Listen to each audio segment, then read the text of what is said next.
ಹರಿ ಓಂ. ಓಂ ಸದಾತ್ಮಧ್ಯಾನನಿರತಂ ವಿಷಯೇಭ್ಯಃ ಪರಾಂಗುಖಂ Naomi ಶಾಸ್ತ್ರೇಷು ನಿಷ್ಣಾತಂ Chandrashekhara ಭಾರತೀಂ. ಓಂ ನಮಃ ಸೂರ್ಯಃ ಪಿತಾಮಹೋ ವ್ಯಾಸಃ ವಸಿಷ್ಠೋ ತ್ರಿಪರಾಶರಃ ಕಶ್ಯಪೋ ನಾರದೋ ಗಾರ್ಗ್ಯಃ ಮರೀಚಿರ್ಮುನಿರಂಗಿರಾಃ ಲೋಮಶಃ ಪೌಲಶಶ್ಚೈವ ಚವನೋ ಜವನೋ ಭೃಗುಃ ಶೌನಕೋಷ್ಟಾದಶಶ್ಚೇತಿ ಜ್ಯೋತಿಷ್ಶಾಸ್ತ್ರ ಪ್ರವರ್ತಕಾಃ. ನಮೋ ಋಷಿಭ್ಯಃ ನಮೋ ಮಹದ್ಭ್ಯಃ. ಪ್ರಿಯ ವೀಕ್ಷಕರೇ, ಭಗವಂತ ಶುಭವನ್ನು ಉಂಟು ಮಾಡಲಿ. ನೋಡಿ, ಕನ್ಯಾ ರಾಶಿಯವರು ಡಿಸೆಂಬರ್ ತಿಂಗಳಲ್ಲಿ ಹೇಗಿದೆ ಮಾಸ ಭವಿಷ್ಯ ಎಂಬುದನ್ನು ತಿಳ್ಕೊಳ್ಳೋಣ.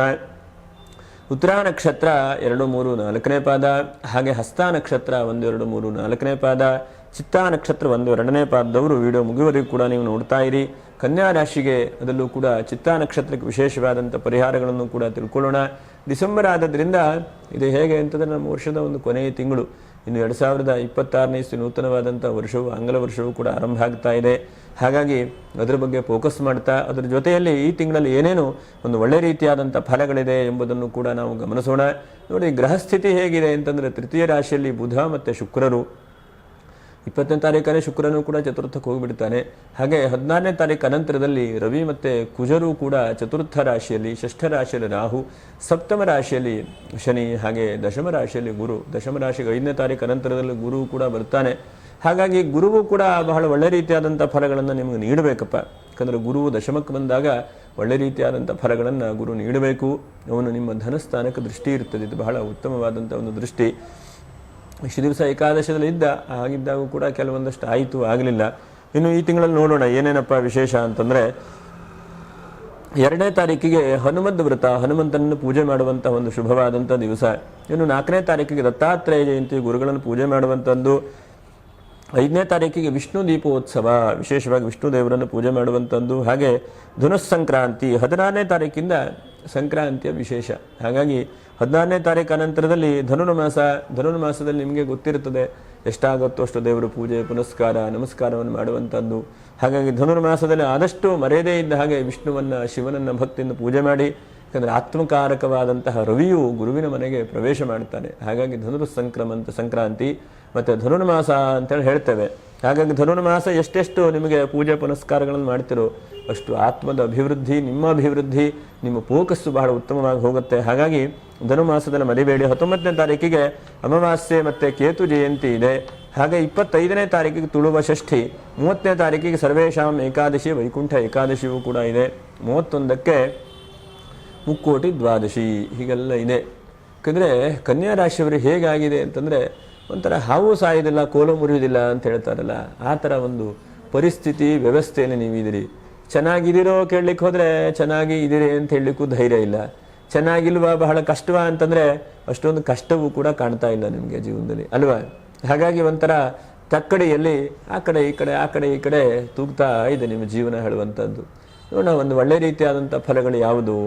1ನೇದಾಗಿ ಚತುರ್ಥ ರಾಶಿಗೆ ರವಿಯ ಒಂದು ಪರಿವರ್ತನೆ ಬಹಳ ಒಳ್ಳೆಯದು. ಹಾಗಾಗಿ ಸುಖಸ್ಥಾನ, ಜೀವನದಲ್ಲಿ ನೀವು ಏನೇನು ಇಷ್ಟಪಟ್ಟಿದಿರೋ ಅಂತಹದ್ದೆಲ್ಲ ಕೆಲವೊಂದಷ್ಟು ಈ ತಿಂಗಳಲ್ಲಿ ಆಗ್ತದೆ. ಒಂದೇ ಸಲ ಎಲ್ಲವೂ ಕೂಡ ಆಗತ್ತೆ ಅಂತಿಲ್ಲ, ಅದು ಹಂತವಾಗಿ ಕೆಲವೊಂದಷ್ಟು ಅಭಿವೃದ್ಧಿ ಆಗಬಹುದು. ಒಂದು ಬ್ಯಾಂಕಿನ ಸೌಕರ್ಯಗಳಾಗಬಹುದು. 2ನೇದಾಗಿ ಕುಜನು ಚತುರ್ಥದಲ್ಲಿ ಸ್ವಲ್ಪ ಏನಾದರೂ ಭೂಮಿಯ ವ್ಯಾಜ್ಯಗಳು, ಕಿರಿಕಿರಿ ಅಂತಹ ಸಮಸ್ಯೆಗಳಿದ್ರದ್ದು ಪರಿಹಾರ ಆಗಬಹುದು. ಮತ್ತು ವಿವಾಹಾದಿ ಮಂಗಲ ಕಾರ್ಯಗಳು ಬಹಳ ಮುಖ್ಯವಾಗಿ ಗಮನಿಸಬೇಕು. ಅವನು ಪಂಚಮಕ್ಕೆ ದಶಮಕ್ಕೆ ಇರುವಂತಹ ಗುರು ನಿಮಗೆ ಪಂಚಮಕ್ಕೆ, ನಿಮ್ಮ ದ್ವಿತೀಯ ರಾಶಿಗೆ ದೃಷ್ಟಿ ಇಟ್ಟಾಗ ನಿಮಗೆ ಕುಟುಂಬದಲ್ಲಿ ಅಭಿವೃದ್ಧಿ ಆಗಬಹುದು. ಅಂದರೆ ವಿವಾಹ ಮಾಡಬೇಕು ಅಂತ ನಿಶ್ಚಯ ಆಗಿದೆ, ಎಲ್ಲೋ ಹುಡುಗ ಅಥವಾ ಹುಡುಗಿ ಯಾರೊಬ್ಬರು ಹೊರದೇಶದಲ್ಲಿದ್ದಾರೆ, ಅವರು ಇಲ್ಲಿಗೆ ಬರ್ತಾ ಇಲ್ಲ, ಅದು ಬಗೆಹರಿತಾ ಇಲ್ಲ. ಹೀಗಾಗ್ತಾ ಇದ್ದರೆ ಯಾವುದೋ ಒಂದು ನಿಮಿತ್ತವಾಗಿ ಎಲ್ಲವೂ ಕೂಡ ಬಗೆಹರಿಯುವಂಥ ಸಾಧ್ಯತೆ ಇದೆ. ಯಾಕಂದರೆ ನಿಮಿತ್ತ ಹೇಳುವಂಥದ್ದು ಬಹಳ ಉತ್ತಮವಾದಂಥದ್ದು. ಜೀವನದಲ್ಲಿ ಕೆಲವೊಂದು ಬರುತ್ತೆ, ಕೆಲವೊಂದು ಹೋಗುತ್ತೆ. ಆದರೆ ನಿಮಿತ್ತವಾಗಿ ದಶಮಕ್ಕೆ ಗುರು ಬಂದ ತಕ್ಷಣವೇ 5ನೇ ತಾರೀಕು ಅನಂತರದಲ್ಲಿ ವಿವಾಹಾದಿ ಮಂಗಲ ಕಾರ್ಯಗಳಿಗೆ ದಾರಿಗಳಾಗುತ್ತೆ ನೋಡಿ. ಹಾಗಾಗಿ ಜಾಸ್ತಿ ಪ್ರಯತ್ನ ಮಾಡಿ. ಧನುರ್ಮಾಸ ಆದದ್ರಿಂದ ಅಷ್ಟೊಂದು ನೀವು ಎಂಗೇಜ್ಮೆಂಟ್ ಮಾಡ್ಲಿಕ್ಕೆ ಹೋಗಬೇಡಿ. ಬೇರೆ ಎಲ್ಲ ನೋಡಲಿಕ್ಕೆ, ಮಾಡಲಿಕ್ಕೆ, ಫೋನ್ ಮಾಡಲಿಕ್ಕೆ, ಮಾತಾಡಲಿಕ್ಕೆ, ವಾಟ್ಸಪ್ಪಲ್ಲಿ ಕಳಿಸ್ಲಿಕ್ಕೆಲ್ಲ ಮುಹೂರ್ತ ನೋಡಬೇಕಾಗಲಿಲ್ಲ. ಹಾಗಾಗಿ ನಮ್ಮ ಪ್ರಯತ್ನವನ್ನು ನಾವು ಮಾಡ್ತಾ ಇರಬೇಕು, ಅದನ್ನು ನಿಲ್ಲಿಸಬಾರ್ದು. ಇನ್ನು ಒಂದು ಜೀವನದಲ್ಲಿ 1 4 5 ತರಹ ಈ ತಿಂಗಳಲ್ಲಿ ಸ್ವಲ್ಪ ಬದಲಾವಣೆ ಆಗಬಹುದು.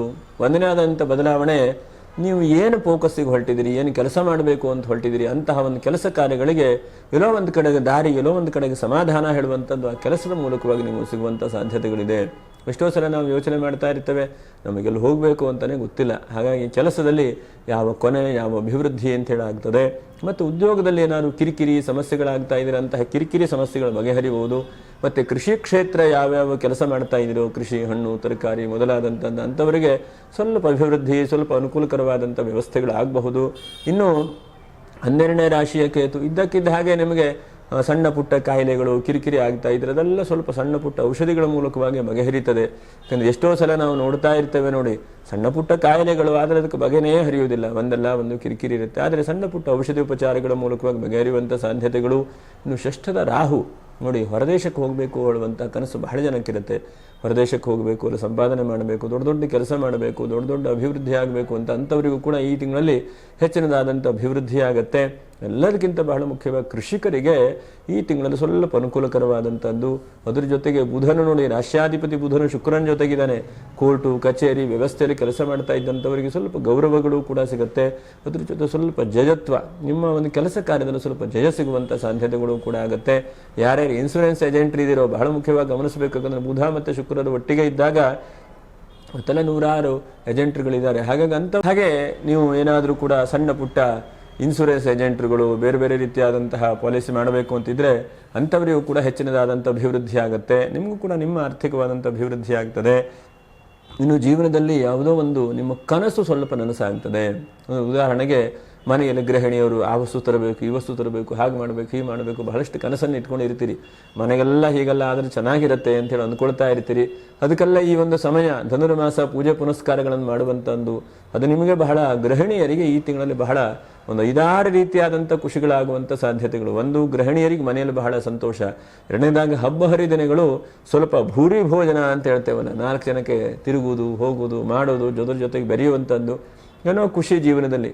ಯಾಕಂದರೆ ಒಂದು ಹಂತಕ್ಕೆ ಜೀವನದಲ್ಲಿ ಆರ್ಥಿಕತೆ ಬೇಕು. ಆದರೆ ಆರ್ಥಿಕತೆ ಜೊತೆಗೆ ನಾವು ಕೂಡ ಚೆನ್ನಾಗಿರಬೇಕು. ಅಂದರೆ ಇರುವಂಥ 4 ದಿವಸ ಸಂತೋಷ, ಶಾಂತಿ, ಸಮೃದ್ಧಿ, ನೆಮ್ಮದಿ ಕಡೆಗೆ ಇರಬೇಕು. ಹಾಗಾಗಿ ಅಂತಹ ಆ ಒಂದು ಶಾಂತಿ, ಸಮೃದ್ಧಿ, ನೆಮ್ಮದಿಯನ್ನು ಈ ತಿಂಗಳಲ್ಲಿ ಒಂದು ಖುಷಿಯ ರೀತಿಯಲ್ಲಿ ಭಗವಂತ ಕೊಡ್ತಾನೆ. ಯಾಕಂದರೆ ಎಷ್ಟೋ ಸಲ ದುಡ್ಡು ಬಹಳ ಇರುತ್ತೆ, ಆದರೆ ಒಂದು 10 ನಿಮಿಷ ಅವರಿಗೆ ಸಮಾಧಾನದ ಮನಸ್ಥಿತಿಯೇ ಇರುವುದಿಲ್ಲ ಜೀವನದಲ್ಲಿ. ಹಾಗೆ ಈ ತಿಂಗಳಲ್ಲಿ ನಿಮಗೆ ಹಾಗೆ ಆಗುವ ಸಾಧ್ಯತೆಗಳಿಲ್ಲ. ಸ್ವಲ್ಪ ಸಮಾಧಾನದ ಮನಸ್ಥಿತಿ, ಖುಷಿ ಸಂತೋಷಗಳಾಗುತ್ತೆ. ಸ್ವಲ್ಪ ತೀರ್ಥಯಾತ್ರೆಯಾಗುವಂಥ ಒಂದು ಸಾಧ್ಯತೆಗಳಿದ್ದಾವೆ. ಮತ್ತು ಒಂದು 5-6 ಈ ತಿಂಗಳಲ್ಲಿ ನೀವು ಸ್ವಲ್ಪ ಜಾಗೃತ ವಹಿಸ್ಕೊಳ್ಬೇಕು. ಒಂದನೇದಾಗಿ ಏನಪ್ಪ ಅಂತಂದರೆ ನೋಡಿ, ಇದ್ದಕ್ಕಿದ್ದ ಹಾಗೆ ಯಾವುದೋ ಒಂದು ಕೆಲಸ ಬಂದುಬಿಡುತ್ತೆ. ಈಗ ನಿಮಗೆ ಕೆಲಸ ಇಲ್ಲ ಹಾಗಂತೇಳಿ ಕೆಲಸ ಬಂದಿದೆ ಅಂತ ಹೇಳಿ ತೆಗೆದುಕೊಳ್ಳೋದಲ್ಲ. ಆ ಕೆಲಸವನ್ನು ತೆಗೆದುಕೊಂಡು ಆ ಕಂಪನಿ ಹೇಗಿದೆ, ಯಾವ ಥರ ನನಗೆ ಅಭಿವೃದ್ಧಿ ಆಗುತ್ತಾ ನೋಡ್ಕೊಂಡು ತೆಗೆದುಕೊಳ್ಬೇಕು. ಎಷ್ಟೋ ಸಲ ಕೆಲಸಕ್ಕೆ ಹೋಗಿ ಸಿಕ್ಕೊಳ್ಳುವಂಥದ್ದು ಕೊನೆಗಲ್ಲೂ ಇಲ್ಲ ಅಂತ ಆಗ್ಬೋದು. ಮತ್ತು ಕೆಲಸದಲ್ಲಿ ಬಹಳ ಕಿರಿಕಿರಿ ಚಿಂತೆಗಳಾಗ್ತದೆ. ಹಾಗಾಗಿ ಎಷ್ಟು ಸಾಧ್ಯ ಆಗುತ್ತೋ ಅಷ್ಟು ನಿಮಗೆ ಯಾವ ತರಹ ಬೇಕು, ನಿಮ್ಗೆ ಯಾವ ಥರ ನಾವು ಪ್ಲ್ಯಾನ್ ಮಾಡಬೇಕು ಹೊಡೋದನ್ನು ಫಸ್ಟ್ ಯೋಚನೆ ಮಾಡ್ಕೊಳ್ಳಿ. 6 ತಿಂಗಳಾಯಿತು, ವರ್ಷ ಆಯಿತು, ಕೆಲಸ ಇಲ್ಲ, ಯಾವುದೋ ಒಂದು ಕಡೆ ಸೇರ್ಕೊಳ್ತೇನೆ ಅಂತಂದರೆ ಕೊನೆ ಆ ಕೆಲಸದಿಂದ ಹೊರಗಡೆ ಬರಲಿಕ್ಕಾಗಲ್ಲ. ಅದೇ ನೋಡಿ, ಬಹಳ ಮುಖ್ಯವಾಗಿ ಯಾವುದೇ ವ್ಯವಸ್ಥೆಗಳಿರಬಹುದು. ನನ್ನ ಜೀವನದಲ್ಲಿ ನೋಡಿರುವಂತಹದ್ದು ಬಹಳ ಜನರು ಜಾತಕ ನೋಡಿದಾಗ ಫಸ್ಟ್ ಎಷ್ಟೇ ನೋಡಿದ್ರು ಕೂಡ ಸಂಬಂಧಗಳು ಸೆಟ್ ಆಗೋದಿಲ್ಲ. ಕೊನೆಗೆ ಯಾವುದೋ ಒಂದು ಸಂಬಂಧ ಹೇಳಿ ಸೆಟ್ ಆಗ್ತದೆ. ಸೆಟ್ ಆದಮೇಲೆ ಕೊನೆಗೆ 10 ಜೊತೆಗೆ ಬರುತ್ತೆ. ಒಂದು ಸೈಟ್ ಸೇಲ್ ಆಗಬೇಕು ಅಂದ್ರೆ ಯಾರೋ ಒಬ್ಬರು ಕೊಟ್ಟು ಒಂದು 10,000 50,000 ಅಡ್ವಾನ್ಸ್ ಕೊಟ್ಟು ಹೋಗ್ತಾರೆ. ಅನಂತರದಲ್ಲಿ ಏನು ಜನರ ಮೇಲೆ ಜನ ಇವ್ರ ಹತ್ರ ಅಡ್ವಾನ್ಸ್ ತೆಗೆದುಕೊಂಡಿರ್ತಾರೆ, ಬೇರೆಯವರಿಗೆ ಕೊಡ್ಲಿಕ್ಕೆ ಆಗೋದಿಲ್ಲ. ಇಂಥ ಪರಿಸ್ಥಿತಿ ಆಗುತ್ತೆ. ಹಾಗಾಗಿ ಈ ಜೀವನದಲ್ಲಿ ಯಾವುದನ್ನೇ ತೀರ್ಮಾನ ತೆಗೆದುಕೊಳ್ಳುವಾಗ ಬಹಳ ಯೋಚನೆ ಮಾಡಿ ತಾಳ್ಮೆಯಿಂದ ನಾಳೆಗೆ ಹೇಗೆ ಆಗತ್ತೆ ಹೇಳುವುದನ್ನು ಯೋಚನೆ ಮಾಡಿ ತೀರ್ಮಾನ ತೆಗೆದುಕೊಳ್ಬೇಕು. ಜೀವನದಲ್ಲಿ ಒಂದು ಸಲ ಒಂದು ತೀರ್ಮಾನ ತೆಗೆದುಕೊಂಡ್ರೆ ನಮ್ಮ ಆಯುಷ್ಯದ ಸಮಯ ಜೀವನದಲ್ಲಿ ಹೋಗ್ಬಿಡುತ್ತೆ. ಹಾಗಾಗಿ ಬಹಳ ಮುಖ್ಯವಾಗಿ ಈ ತಿಂಗಳಲ್ಲಿ ನೀವು ಏನೇ ಪ್ಲ್ಯಾನ್ ಮಾಡಿ ಅದನ್ನು ಯೋಚನೆ ಮಾಡಿ ಪ್ಲ್ಯಾನನ್ನು ತೆಗೆದುಕೊಳ್ಬೇಕು ಅಂತೇಳಿ ಹೇಳ್ತೇನೆ. ಅನಂತರದಲ್ಲಿ ಮಿಕ್ಕಿರುವಂತಹದ್ದು ವಾಹನದ ಸೌಕರ್ಯಗಳನ್ನು ಕೂಡ ಭಗವಂತ ಕೊಡ್ತಾನೆ. ಸಪ್ತಮದಲ್ಲಿ ಶನಿ ಇದ್ದಾನೆ, ಅವನು ಗುರುವಿನ ಮನೆಯಲ್ಲಿದ್ದಾನೆ. ಹಾಗಾಗಿ ಹಳೆ ವಾಹನ ಇದ್ದು ರಿಪೇರಿ ಮಾಡುವಂಥದ್ದು, ಬೇರೆ ತೆಗೆದುಕೊಳ್ಳುವಂಥದ್ದು ಹೀಗೆಲ್ಲನೂ ಕೂಡ ಕೊಡ್ತಾನೆ. ಒಟ್ಟಿನಲ್ಲಿ ಹೆಚ್ಚಿನದಾದಂಥ ಅಭಿವೃದ್ಧಿಯನ್ನು ಭಗವಂತ ನೀಡ್ತಾನೆ. ಅಂತಹ ತೀರಾ ತೊಂದರೆಗಳು ಅಂತಿಲ್ಲ. ಒಂದು ಸ್ವಲ್ಪ ಮಟ್ಟಿಗೆ ನೀವು ವೈಯಕ್ತಿಕವಾದಂಥ ಒಂದು ವಿಷಯದಲ್ಲಿ, ನಿಮ್ಮ ಫ್ಯಾಮಿಲಿ, ನಿಮ್ಮ ಸಾಂಸಾರಿಕವಾದಂಥ ವಿಷಯದಲ್ಲಿ ಸ್ವಲ್ಪ ಜಾಗ್ರತೆ ವಹಿಸ್ಕೊಳ್ಳಿ. ಮಿಕ್ಕಿರುವಂಥದ್ದೆಲ್ಲ ಬಹಳ ಉತ್ತಮವಾಗಿದೆ. ಏನೂ ಕೂಡ ಚಿಂತೆ ಮಾಡೋದು ಬೇಡ. ಇನ್ನು ನಕ್ಷತ್ರ ಪರಿಹಾರಗಳು ಏನು ಎಂಬುದನ್ನು ಕೂಡ ನಾವು ಗಮನಿಸೋಣ. ಉತ್ತರ ನಕ್ಷತ್ರ 2, 3, 4ನೇ ಪಾದ. ನೀವು ಸಾಧ್ಯ ಆದ ಮಟ್ಟಿಗೆ ನೀವು 2ನೇ ತಾರೀಕಿಗೆ ಹನುಮದ್ದು ವ್ರತ ಇದೆ. ಹನುಮಂತನನ್ನು ನಿರಂತರವಾಗಿ ಪ್ರಾರ್ಥನೆ ಮಾಡಿ, ನಮಸ್ಕಾರ ಮಾಡಿ, ಹನುಮಂತನನ್ನು ಬೇಡ್ಕೊಳ್ಳಿ. ಭಗವಂತ ಹನುಮಂತ ನನಗೆಲ್ಲವನ್ನೂ ಅನುಗ್ರಹಿಸು, ಕಷ್ಟ ಎಲ್ಲ ಪರಿಹಾರ ಮಾಡು ಅಂಥೇಳಿ ಆ ಹನುಮಂತನ ಹತ್ರ ಪ್ರಾರ್ಥನೆ ಮಾಡಿ. ಹನುಮಂತನು ನಿಮ್ಗೆ ಅನುಗ್ರಹಿಸ್ತಾನೆ. ನಾವು ಮರೆಯದೇ ಮಾಡಿ ಅದನ್ನು. ಹಾಗೆ ಹಸ್ತ ನಕ್ಷತ್ರದವ್ರು ಏನಿಲ್ಲ, ಎಷ್ಟು ಸಾಧ್ಯ ಆಗುತ್ತೋ ಅಷ್ಟು ಲಕ್ಷ್ಮೀನಾರಾಯಣ ಹೃದಯ ಅಂತಿದೆ, ಅದನ್ನು ನೀವು ಶ್ರವಣ ಮಾಡಿ, ಕೇಳಿ, ಪ್ರಾರ್ಥನೆ ಮಾಡಿ. ಇನ್ನು ಚಿತ್ತಾ ನಕ್ಷತ್ರದವರೇ ನೋಡಿ, ಕೊನೆಗೆ ಹೇಳ್ತೇನೆ ಅಂತಂದರೆ ಏನಂತಂದರೆ, ನಿಮಗೆಲ್ಲವೂ ಕೂಡ ನಡೀತಾ ಇದೆ, ಆದರೆ ಕೊನೆಯ ಹಂತದಲ್ಲಿ ಎಲ್ಲ ಹಿಂದೆ ಬರ್ತಾ ಇದೆ. ನಿಮ್ಗೆ ಇನ್ನೇನೋ ಒಂದು 5 ಮಾರ್ಕ್ಸ್ ಆಗಬೇಕು, ಪಾಸ್ ಆಗಬೇಕು ಅಂದರೆ CA ಇರಬಹುದು, ಮೊದಲಾಗಿರುವಂಥದ್ದು ಇರಬಹುದು, 1 ಮಾರ್ಕ್ಸ್ 2 ಮಾರ್ಕ್ಸಲ್ಲಿ ಹೋಗ್ತಾ ಇದೆ. ಹಾಗಾಗಿ ನೀವು ಅಖಂಡವಾಗಿ ಗಕಾರ ಗಣಪತಿ ಸಹಸ್ರನಾಮ ಅಂತಿದೆ, ಗಕಾರ ಗಣಪತಿ ಸಹಸ್ರನಾಮ ಮರೆಯದೇ ಇದ್ದ ಹಾಗೆ ಆ ಗಕಾರ ಗಣಪತಿ ಸಹಸ್ರನಾಮವನ್ನು ಒಮ್ಮೆ ಆದರೂ ಓದಿ. ಸಾಧ್ಯ ಆದರೆ ಈ ಧನುರ್ಮಾಸದಲ್ಲಿ ಒಂದು 30 ದಿವಸ ಇರುತ್ತೆ ನಮಗೆ, 16ನೇ ತಾರೀಕು ಅನಂತರದಲ್ಲಿ ಪ್ರತಿನಿತ್ಯವೂ ಕೂಡ ಸ್ವಲ್ಪ 1 ತಾಸು ಹಿಡಿಬಹುದು, 1.5 ತಾಸು ಫಸ್ಟ್ ಹಿಡಿಬಹುದು. ಕೊನೆಗೆಲ್ಲ ಒಂದು 20 ನಿಮಿಷ, ಅರ್ಧ ಗಂಟೆಗೆ ಆ ಸಹಸ್ರನಾಮ ಮುಗಿದು ಹೋಗ್ತದೆ. ಆ ಗಕಾರ ಗಣಪತಿ ಸಹಸ್ರನಾಮವನ್ನು ಓದುತ್ತಾ ಬನ್ನಿ. ನಿಮ್ಮ ವಿಘ್ನ, ನಿಮ್ಮ ತೊಂದರೆ ಎಲ್ಲವೂ ಕೂಡ ಪರಿಹಾರ ಆಗ್ತದೆ. ಕೊನೆಗೆ ನಿಮಗೆ ಯಾವಾಗ ಮುಗೀತದೆಯೋ ಲಾಸ್ಟಿಗೆ ಕೊನೆ ದಿವಸ ಅಂತ ಅನಿಸಿದ್ರೆ ನಿಮಗೆ ಒಂದು 21 ದಿವಸ ಮಾಡ್ತೇನೆ, ಕೊನೆಗೆ ಹೋಗಿ ಗಣಪತಿ ದೇವಸ್ಥಾನಕ್ಕೂ ಒಂದು ಅರ್ಚನೆ ಪ್ರಾರ್ಥನೆ ಮಾಡ್ಕೊಂಬನ್ನಿ.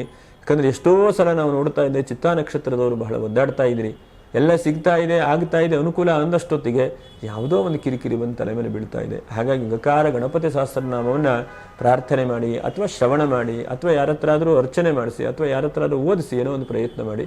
ಒಟ್ಟಿನ ಶುಭವಾಗಲಿ, ಈ ತಿಂಗಳು ಒಳ್ಳೆಯದಾಗಲಿ.